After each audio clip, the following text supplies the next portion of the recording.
Alors bien sûr que c'est important parce que je pense que chacun d'entre nous, pour qu'on progresse, il faut qu'il y ait cette notion de partage. Voilà, partage d'expérience.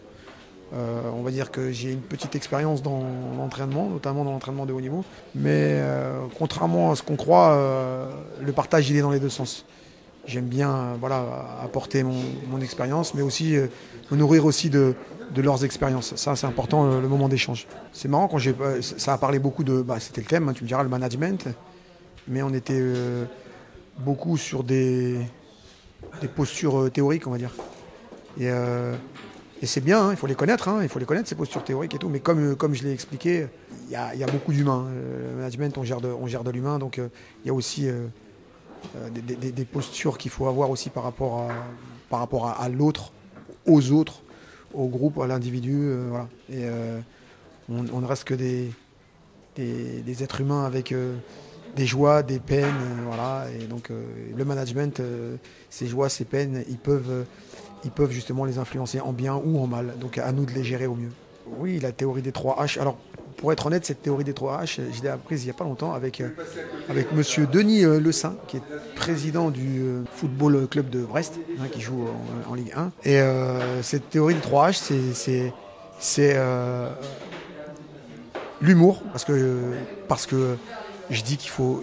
Après, c'est lié aussi à ma personnalité. Je pense qu'il faut être sérieux sans se prendre au sérieux. Le deuxième H, c'est le H d'humanité, parce qu'on gère de l'humain.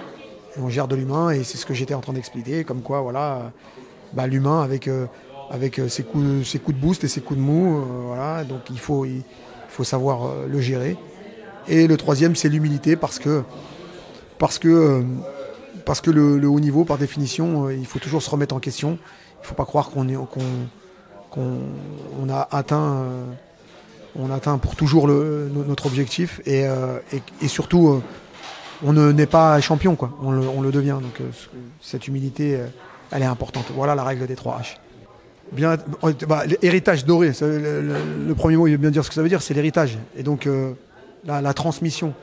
Et cette transmission, cet héritage, il se fait aussi avec le partage. S'il n'y a pas de partage, il n'y aura pas d'héritage. D'ailleurs, c'est la première qui est... Avant qu'on pose une question, c'est la première question que je leur ai posée, c'est pourquoi vous êtes venus... pourquoi vous êtes venus aujourd'hui à cette intervention, à ce séminaire-là. Ils ont tous dit justement pour s'enrichir des expériences des uns et des autres, peut-être dans d'autres disciplines. Et voilà. Et donc, voilà, je me permets humblement de faire le lien, même entre eux, et le fait effectivement que nous, à France Judo, on a eu une belle réussite au dernier jeu. Et on symbolise aussi ce partage, cet héritage qu'on transmet à nos athlètes, parce qu'on a une grande histoire du judo dans l'olympisme. Et cette notion-là, on la met au service de nos collègues d'autres disciplines, et on s'enrichit les uns et les autres.